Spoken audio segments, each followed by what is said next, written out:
ডাঙৰ প্ৰকাণ্ড হাতী আৰু এটা যেতে প্ৰথম আইছিল আমি এটা হৰু এটা হেলিকপ্টাৰ দি দলিয়াল পলাই কালি লাঠি তাৰ পিছত খবৰ নাই ফোন মাৰিলে ফোন নুঠায় তাৰ পিছত দেখি ফোন কৰিলে যদি ফোন ৰিচিভ নকৰে যেটো আমি আইন হাতত তুলি লবই লাগিব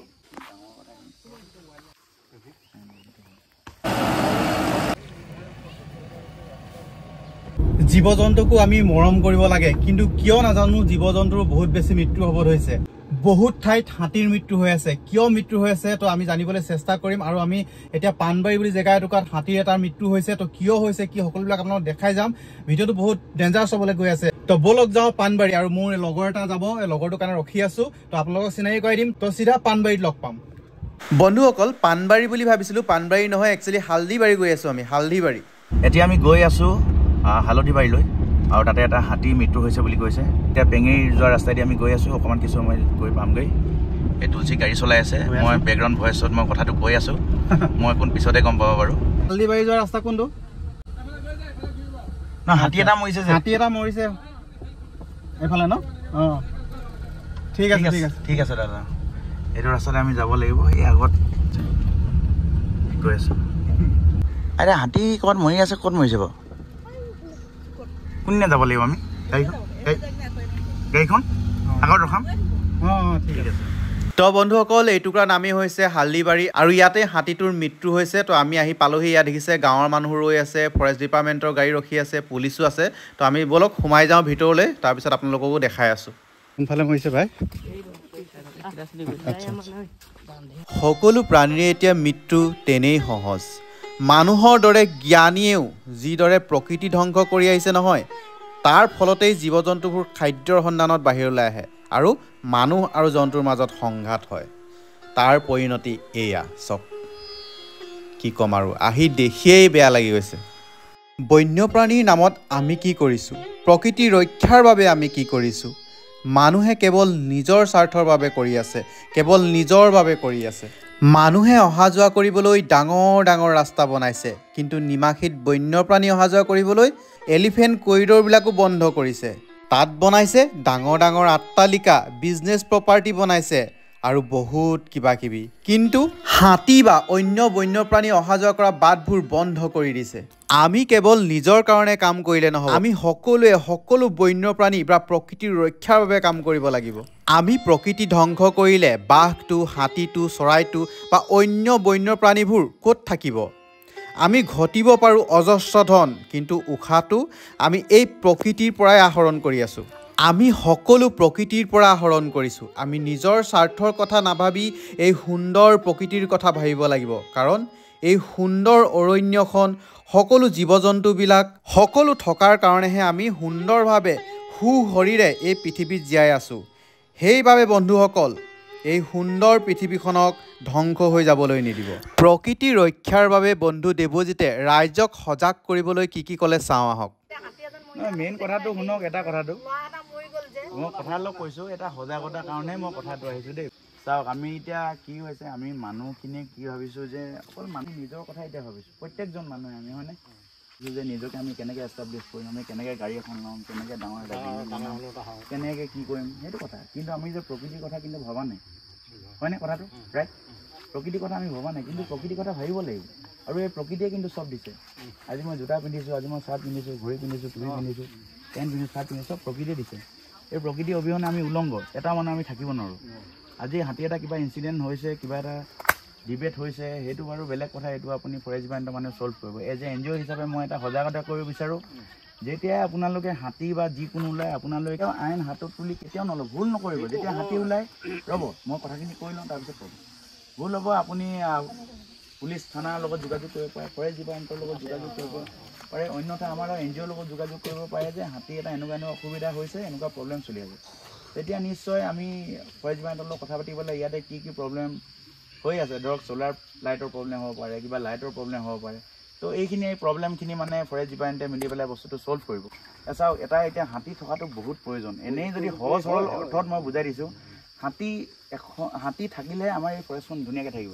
আমি যেনেকৈ প্লেণ্টেশ্যন কৰিলে ৱেডিং কৰি যাওঁ নহয় এই হাতী জাকটোৱে কি কৰে সেই যে মানে একদম জংঘলৰ মাজেদি যায় এই লতা চটা ছিঙি মেলি গছ পুলিবিলাক গ্ৰ'থ কৰাত সহায় কৰে ডাঙৰ কৰাত সহায় কৰে হয়নে তাৰ পিছে পিছে আকৌ ধৰক মানে হৰিণা থাকে সেই পাতবিলাক খায়, আকৌ বাঘ হৰিণা খায়, সেনেকৈ চাৰ্কেলটো চলি আছে, বুজি পাইছে?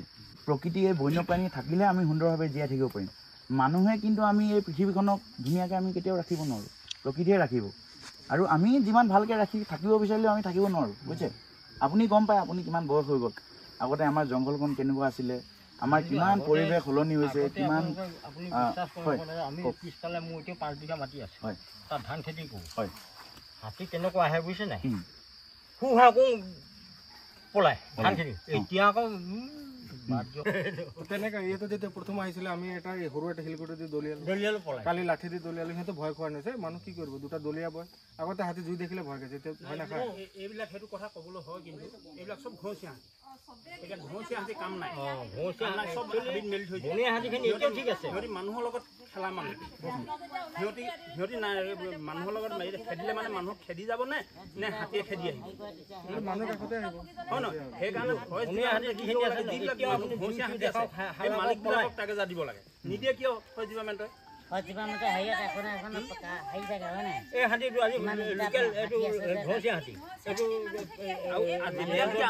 এক্সিডেণ্টটো হৈ যায়, এক্সিডেণ্টটো হৈ যোৱাৰ পিছত পায়েংহেত আহিছে,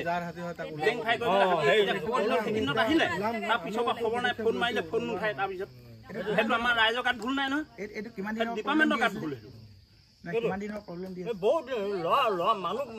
মানুহ মাৰি থৈছে, তাই পায়েংহেত আহিছে না, সেইকেইদিন আহিলে। কিন্তু হাতী বুলি ফোন কৰিলে মানে আহে, মানে সেইকেইদিন আহিলে। তাৰ পিছৰ পৰা ফোন মাৰিলে ফোন ৰিচিভ নকৰে। তেতিয়াহ'লে ৰাইজে কি কৰিম? এতিয়া চাওক, খালগাঁও মুলুক গাঁও চবফালে প্ৰটেকশ্যন দিলে, পাহাৰ বস্তিত দিলে, এই দুখন গাঁও কি কৰিবলৈ ৰাখিলে? আমাৰ এইটো এই জেগাত নাই। আৰু মুলুক গাঁও পিছফালে 120 বিঘা নে কিমান প্লেন ষ্টেচন খুলি কেনে তাত বেৰা মাৰি থৈছে। যদি জংঘলৰ মাজত যদি সিমান বিঘা মাটি জব্দ কৰিবলৈ হয় ডিপাৰ্টমেণ্টই, তেতিয়াহ'লে হাতী ক'ত থাকিব? এতিয়া আপোনালোকে খেতি কৰে নে চবতে? খেতি কেলে নকৰে? খেতি কৰা মানুহ দিছে খেতি কৰা ক'ৰবাত, এতিয়া পিছফালে চব খেতি এৰি দিয়া হয়। খেতি কৰোঁ, হাতী যেতিয়া সোমাই যায়, আপুনি পথাৰ মাজত হাতী খেদিবলৈ কেনেকৈ যায়? যেনেকৈ খেদি আহে মানুহ মৰিলেহে হ'ব, খাই থাকা এৰি দিবলগীয়া।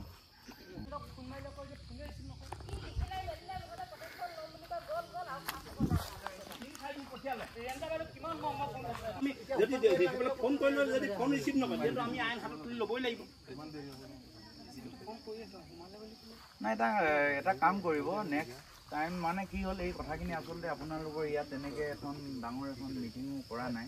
আৰু মই DFO ছাৰক এইটো কথাটো কৈছোঁ যে ফৰেষ্ট ভিলেজৰ চব মানুহ মাতি পেলাই এখন মিটিং মেনেজ কৰিব লাগে, য'ত ধৰক মানে ফৰেষ্ট ভিলেজৰ মানুহৰ প্ৰব্লেমটো কি আৰু ফৰেষ্ট ডিপাৰ্টমেণ্টৰ যে প্ৰব্লেমটো কি চলি আছে, সেই কথাখিনিৰ ওপৰত যাতে ডিছকাশ্যন হয়। আৰু নেক্সট যদি আপোনালোকৰ কিবা যদি প্ৰব্লেম হয়, তেতিয়া এটলিষ্ট আপোনালোকে কোনোবা জনা শুনা মানুহে এখন এপ্লিকেশ্যন লিখি পেলাই আপোনালোকে ছাবমিট কৰি দিব। কোনোবা যদি প্ৰব্লেম পায়, ৰেঞ্জাৰে ফোন ৰিচিভ নকৰে, কোনে ৰিচিভ নকৰে, এই বস্তুবিলাক ধুনীয়াকৈ লিখি পেলাই। শুনিছেনে কথাটো? বহুত ডাঙৰ হাতীৰ এটাৰ মৃত্যু হৈছে, কি ক'ম, মোৰ ক'বলৈ ভাষাই নাই। গাঁৱৰ মানুহ, ফৰেষ্ট ডিপাৰ্টমেণ্টৰ মানুহ ভৰি আছে। আৰু এয়া দেখিছে JCP আহি পাইছেহি। অলপ পাছতে হাতীটো কি কাৰণে মৃত্যু হ'ল তাৰ কাৰণে পোষ্টমৰ্টেম কৰা হ'ব। ডাক্তৰ অলৰেডি ইয়াত আছেই। আৰু ইমান ডাঙৰ হাতীটোৰ মৃত্যু মানে পোষ্টমৰ্টেম কৰা আমি চাব নোৱাৰোঁ, তো আমিও ইয়াৰ পৰা এতিয়া যামগৈ। আৰু এতিয়া আমি হালদিবাৰীৰ পৰা গৈ আছোঁ আৰু ধুনীয়া পৰিৱেশ এটাৰ মাজত ৰখি আছোঁ আমি ৰিজাৰ্ভৰ মাজত। আৰু এই চাইডে পেঙেৰিলৈও যায়। আৰু এইফালে আছে মোৰ বন্ধু দেৱজিৎ মৰাণ। আৰু এই দেৱজিৎক মোৰ প্ৰশ্ন এটা সুধিবলগীয়া আছে। কেইদিনমানৰ আগতে হাতী দিৱস পাৰ হৈ গৈছে, আৰু আমি আজি এই ৰাস্তাটোৱে আমি গৈ আছিলোঁ হালদিবাৰী, আৰু তাত এটা বহুত ডাঙৰ বিশাল হাতীৰ মৃত্যু হৈছে। আৰু পেপাৰ পত্ৰও বহুত পাই আছোঁ আমি, সঘনাই হাতীৰ মৃত্যু হৈ আছে। এই বিষয়ে দুআষাৰমান জানিব বিচাৰিম, কিহৰ মৃত্যু হৈ আছে? হয়, অতি দুখ লগা কথা। আচলতে মানুহ আৰু বন্যপ্ৰাণী সংঘাতৰ পৰিমাণ দিনক দিনে বৃদ্ধি হৈ গৈছে। কাৰণ চাওক, আজিৰ দিনত যিদৰে আমি প্ৰকৃতি ৰক্ষা কৰিব লাগিছে সেইধৰণে ৰক্ষা হোৱা নাই। আমাৰ বনাঞ্চলবিলাক আমাৰ কি হৈছে, সংকুচিত হৈ আহিছে, যাৰ ফলত আমাৰ যিবিলাক মানে বন্যপ্ৰাণী আছিলে সেই বন্যপ্ৰাণীবিলাক জনাঞ্চললৈ আহিছে, যাৰ ফলত হাতী আৰু মানুহৰ সংঘাতৰ পৰিমাণ বৃদ্ধি হৈছে। কেতিয়াবা যদি হাতীয়ে মানুহক মাৰিছে, কেতিয়াবা আকৌ মানুহে হাতীক মাৰি দিছে। এনেকুৱা ধৰণৰ ঘটনা আজি প্ৰত্যেক দিনা হৈ আহিছে বুলি ক'ব পাৰি। আৰু আজি কিছুদিনৰ আগতে এই অঞ্চলতে এটা হাতী মৰিছিল, ভীমপথাৰত এটা হাতী মৰিছিল, আকৌ এটা হালধিবাৰীত। আৰু হালধিবাৰী হাতীটো কাৰেণ্টৰ শ্বট লাগি মৰিছে বুলি আমি জানিব পাৰিছোঁ। অতি দুখ লাগিছে, কাৰণ কি কাৰণে চাওক, মানুহখিনিয়ে ভাবিছে যে আমি ৰক্ষা কৰিব লাগিব আমি, আৰু হাতীখিনিয়ে ভাবিছে কি আমাৰ অৰণ্যবিলাক আমাৰ জংঘলবিলাক তেওঁলোকে কাঢ়ি লৈছে। আৰু তাৰে কিছুমান মানুহৰ কথাবিলাক জানিব পাৰিলোঁ যে আৰু কেইটামান হাতী আছে বুলি, হাতীকেইটা মাৰিলে বুলি আমি শান্তি পাম, তেনেকুৱা ধৰণৰ এনেকুৱা ধৰণৰ কথাবিলাক ভাবিছে। মই গাঁৱৰ ৰাইজক এইটো সজাগতাৰ কাৰণে কৈছোঁ, তেনেকুৱা ধৰণৰ কোনো কথা নহয়। আমি সদায় বন্যপ্ৰাণী সুৰক্ষাৰ কাৰণে কাম কৰিব লাগিব, প্ৰকৃতিৰ সুৰক্ষাৰ কাৰণে কাম কৰিব লাগিব। আমি কোনো এটা বন্যপ্ৰাণী মাৰি পেলাই প্ৰব্লেমটো আমি কেতিয়াও ছল্ভ কৰিব নোৱাৰোঁ। এটা মই ভাবোঁ যে গাঁৱৰ ৰাইজে সজাগ হওক, আৰু যিকোনো টাইমত আপোনালোকৰ যদি কিবা অসুবিধা হৈছে, হাতী যদি অসুবিধা হৈছে বা জীৱ জন্তু সংঘাত হৈছে, আপোনালোকে বন বিভাগৰ লগত যোগাযোগ কৰক, আপোনালোকে পুলিচৰ লগত যোগাযোগ কৰক, তেতিয়া নিশ্চয় খুব ভাল হ'ব। আপোনালোকে কেতিয়াও যদি এনেকুৱা বন্যপ্ৰাণী দেখে, আপোনালোকে কেতিয়াও আইনখন হাতত তুলি নল'ব, কেতিয়াও এইবিলাক নিমাত প্ৰাণীবিলাক আপোনালোকক কেতিয়াও হত্যা নকৰিব। হাতযোৰ কৰি অনুৰোধ জনাইছোঁ, কেতিয়াও নিমাখিত প্ৰাণীবিলাকক আপোনালোকে অনিষ্ট নকৰিব, নামাৰিব। যেতিয়া আপোনালোকে বন্যপ্ৰাণী কেতিয়াবা যদি দেখে, তেতিয়াহ'লে আপোনালোকে অনুগ্ৰহ কৰি ফৰেষ্ট ডিপাৰ্টমেণ্টত যোগাযোগ কৰক। আৰু সকলোকে অনুৰোধ জনাইছোঁ, সকলোৱে যাতে প্ৰকৃতিৰ সৈতে বন্ধুত্ব স্থাপন কৰি যাতে কাম কৰি যায়, আৰু আমাৰ যি কণ্ঠক, সেই কণ্ঠক সহায় সহযোগ কৰিবলৈ আমি সমগ্ৰ অসমবাসী ৰাইজক অনুৰোধ জনাইছোঁ, লগতে ওচৰ চুবুৰীয়া ৰাইজক অনুৰোধ জনাইছোঁ। ধন্যবাদ। সকলোৱে যাতে প্ৰকৃতিৰ সৈতে বন্ধুত্ব স্থাপন কৰি কাম কৰি যায়। সজাগতাৰ বাবে আপোনালোকে যিমান পাৰিলে ভিডিঅ'টো অনুগ্ৰহ কৰি শ্বেয়াৰ কৰি দিব। ঠিক আছে? হয়, নিশ্চয় বহুত ধুনীয়া কথা ক'লে। আমি প্ৰকৃতিৰ ৰক্ষা কৰিব লাগিব, আৰু সকলোৱে আমি তেতিয়াহে ভালকৈ থাকিব পাৰিম মিলিজুলি। আৰু